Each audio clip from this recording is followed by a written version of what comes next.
Breaking news చూస్తున్నారు. ఒక్కసారిగా అమెరికాలోని విమానంలో మంటలు చెలరేగాయి. ఈ క్రమంలోనే అక్కడ స్థానికంగా ఆ ఏరియాలో అయితే అంటే చాలా భయభ్రాంతులకు గురి చెందారు అందరూ ప్రయాణికులందరూ కూడా. అయితే ఒక్కసారిగా అంటే లాస్ ఏంజల్స్ నుంచి ఆ ఎయిర్పోర్ట్ నుంచి బయలుదేరిన విమానంలో ఈ మంటలు చెలరేగడంతో అందులో ఉన్న ప్రయాణికులందరూ కూడా తీవ్ర భయాందోళనకు గురి చెందడం జరిగింది. ఇంకా దాంతో ఇమ్మీడియట్ గా అక్కడ పైలట్ ఎవరైతే ఉంటారో పైలట్ అయితే చాలా చాకచక్యంగా ఆయన అంటే ఆ ప్రమాదం జరుగుతుందన్న సంఘటన ఆయనకు అర్థం కావడం వెంటనే ఇమ్మీడియట్ గా దాన్ని మళ్ళీ లాస్ ఏంజల్స్ ఎయిర్పోర్ట్ లోనే ఆయన మళ్ళీ ల్యాండ్ చేయడం జరిగింది. అయితే గాల్లో ఉన్నప్పుడే మనం ఓల్గా స్క్రీన్ పైన చూస్తున్నాం కదా గదే విమానము అది గాల్లో ఉన్నప్పుడే ఆ సమయంలోనే అది ఒక్కసారిగా ఇంజన్ లో మంటలు చెలరేగినట్లు తెలుస్తోంది. ఇంకా దాంతో అదిగో పొగలు కక్కుతుంది ఆ విమానం ఎక్కడిదక్కడ అదిగో మనకు కనిపిస్తూ ఉంది. కనిపించే ఈ విమానంలోనే ఆ ప్రమాదం చోటు చేసుకుంది. ఇది అమెరికాలోని Los Angeles airport Las Vegas airport నుంచి బయలుదేరిన విమానం ఇది. లాస్ వేగాస్ నుంచి ఆ విమానం ఒక్కసారిగా ఆకాశంలోకి బయలుదేరిన తర్వాత పైకి వెళ్ళిన తర్వాత ఇలా ఇంజన్లో మంటలు చెలరేగడం అవన్నీ కూడా స్థానికంగా వాళ్ళందరికీ అందులో ఉన్న ప్రయాణికులందరికీ కూడా తీవ్ర భయభ్రాంతులకు గురి చేసింది ఈ ఘటన. ఎందుకంటే దీనిపైన అధికారులు కూడా దానికి సంబంధించి స్పందించినట్టు తెలుస్తుంది. అక్కడ ఎవరైతే ఎయిర్లైన్స్కు సంబంధించి ఎవరైతే ఉన్నారో అధికారులు వాళ్ళందరూ కూడా సౌత్ వెస్ట్ ఎయిర్లైన్స్ నుంచి అయితే ఈ విమానం బయలుదేరింది.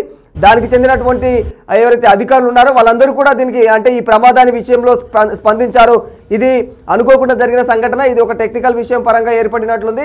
ఇది అంటే మా చేతుల్లో ఏం లేని పని సడన్ గా ఆకాశంలోకి వెళ్ళిన తర్వాత సంభవించినటువంటి ఈ ప్రమాదంలో మేము రెస్పాన్సిబిలిటీ ఉన్నప్పటికీ కూడా మాకు ప్రయాణికుల పట్ల మాకు అంటే వాల్యూస్ ఉన్నప్పటికీ కూడా మేము కొంచెం అంటే చేయలేని పరిస్థితుల్లో ఇంకా మా పైలట్ అయితే ఖచ్చితంగా ఆయన చాకచక్యంగా ఇంకా ల్యాండ్ చేయడం జరిగింది. ఈ విషయం సంతోషించే విషయమే అన్న కోణంలో కూడా వాళ్ళు తెలియజేస్తున్నారు. అమెరికాలోని ఏదైతే విమాన ప్రమాదం ఉందో అది ఖచ్చితంగా గాల్లో మంటలు చెలరేగడంతోనే ప్రయాణికులు తీవ్రంగా భయభ్రాంతులకు గురి చెందారు. అయితే పైలట్ తన అప్రమత్తతతో చాలా చాకచక్యంగా దాన్ని దించడం జరిగింది. విమానం గాల్లో ఉన్న సమయంలో ఒక్కసారిగా ఈ ఇంజన్లో మంటలు రావడం, ఇంజన్ నుంచి మంటలతో పాటు పొగలు రావడంతో పాటు విమానంలో ఉన్న ప్రయాణికులు తీవ్రంగా భయభ్రాంతులకు గురి చెందారు. కొంతమంది అయితే ప్రయాణికులు ఈ దృశ్యాలను పూర్తిగా ఫోన్లో రికార్డు చేసి సోషల్ మీడియా వేదికగా వాటిని పోస్ట్ చేయడం జరిగింది. ఈ క్రమంలోనే అయితే దానికి సంబంధించి ఎవరైతే పైలట్ వెంటనే ఎవరైతే ఆయన ఉన్నారో విమానాన్ని నియంత్రించి ఇమీడియట్గా ఆయన ఎవరైతే అక్కడ సంప్రదించడం జరిగింది. ఎయిర్పోర్ట్లో ఏదైతే కంట్రోల్ రూమ్ ఉంటుందో కంట్రోల్ రూమ్కి ఆయన సంప్రదించడం జరిగింది. ఇమీడియట్గా కంట్రోల్ రూమ్ కూడా రెస్పాండ్ అయిపోయి దానికి సంబంధించి విమానాన్ని ఉటావుటిన ల్యాండ్ చేయడం జరిగింది. అయితే ఒక్కసారిగా ప్రయాణికులందరూ ఊపిరి పీల్చుకున్నారని చెప్పుకోవాలి. ఎందుకంటే చాలా సేఫ్గా ఎవరికి ఎలాంటి ప్రమాదం జరగకుండా అయితే పైలట్ వాళ్ళందరినీ కూడా నేలకు దించడం జరిగింది. ఇంకా సౌత్ వెస్ట్ ఎయిర్లైన్ అధికారులు కూడా దీనికి సంబంధించి వాళ్ళు స్పందించారు. మా విమానంలోని సాంకేతిక లోపాలన్నీ కూడా పైలట్ గమనించి అత్యవసరంగా దానికి సంబంధించి హుటాహుటిన చర్యలు తీసుకోవడం జరిగింది. ఎవరికి కూడా ఎటువంటి ప్రమాదం జరగలేదు. ప్రయాణికుల భద్రతే మా ప్రాధాన్యత, ప్రథమ కర్తవ్యం అన్నట్లు అయితే వాళ్ళు తెలియజేస్తున్నారు. అయితే దీనికి సంబంధించి అమెరికా విమానయాన అధికారులు ఎవరైతే ఉంటారో FAA మరియు జాతీయ రవాణా భద్రతా బోర్డు, NTSB ఇవన్నీ సంస్థలు ఏవైతే ఉన్నాయో ఇవి ప్రస్తుతం దీనికి సంబంధించి విచారణను చేపట్టాయి. ఎందుకు ఈ ప్రమాదం చోటు చేసుకుంది అన్న కోణంలో అయితే ఈ ప్రస్తుతానికైతే ఈ ప్రమాదం ఇంజన్లో చోటు చేసుకున్నట్లు, ఇంజన్లో మంటలు రేగినట్లు తెలుస్తుంది. అది ఎందుకు ఆ విధంగా ప్రమాదం ఏర్పడింది అన్న కోణంలో అయితే ప్రస్తుతం విచారణ కొనసాగిస్తూ ఉన్నారు. దీనిపైన అంటే ఇప్పటికే భారతదేశ వ్యాప్తంగా కూడా ఇదివరకు ఎన్నోసార్లు అంటే రీసెంట్ కాలంలోనే చాలా ప్రమాదాలు సంభవించాయి, ఇలా విమాన ప్రమాదాలు. మరి ఎందుకు ఇలా అంతర్జాతీయంగా కూడా అంటే అమెరికా అలాంటి అత్యున్నత సాంకేతికతతో పరుగులు తీస్తున్న అమెరికా ఇలాంటి దేశంలో కూడా ఇలాంటి సాంకేతిక లోపాలతో విమానాలు ప్రయాణిస్తున్నాయి అంటే ప్రయాణికులు నిజంగా ఒక దేశం నుంచి ఇంకొక దేశానికి ప్రయాణించాలంటే ఖచ్చితంగా భయభ్రాంతులకు గురి చెందుతూ ఉన్నారు.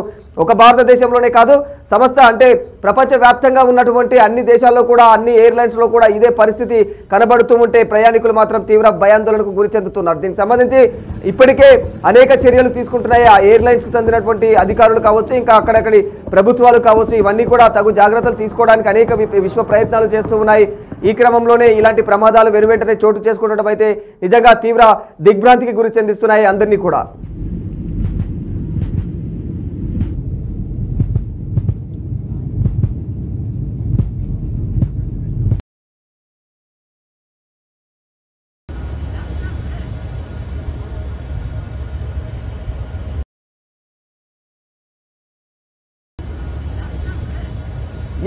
ఇలాంటి ప్రమాదాల నుంచి అంటే జాగ్రత్త వహించడానికి అయితే అధికారులు అందరూ ఇంకా సర్వశక్తుల వాళ్ళు ప్రయత్నాలు చేస్తున్నారు. దానికి సంబంధించి ఇప్పటికే ప్రజలు కూడా అంటే ప్రయాణికులు కూడా అలా విమానాల్లో ప్రయాణించాలంటే భయపడాల్సిన సందర్భాలు ఏర్పడుతున్నాయి. సో ఏది ఏమైనా ఈ విమాన ప్రమాదాలు మాత్రం ఎందుకు చోటు చేసుకుంటాయో తెలియని పరిస్థితి ఏర్పడుతుంది. అయితే ప్రస్తుతం మనకు ఓల్గా స్క్రీన్ పైన కనిపిస్తున్న ఈ విజువల్స్ మాత్రం ఇవి అంటే ఎవరు వాటిని చూసి భయపడాల్సిన అవసరం లేదు. ఎందుకంటే ఇవి మీ ఇన్ఫర్మేషన్ కోసము ఒక అవగాహన కోసం మాత్రమే వీటిని మేము ఉపయోగించడం జరుగుతుంది తప్ప ఇది ఏ విధంగా కూడా ఎవరిని అంటే భయపెట్టే విధంగా అయితే కాదు.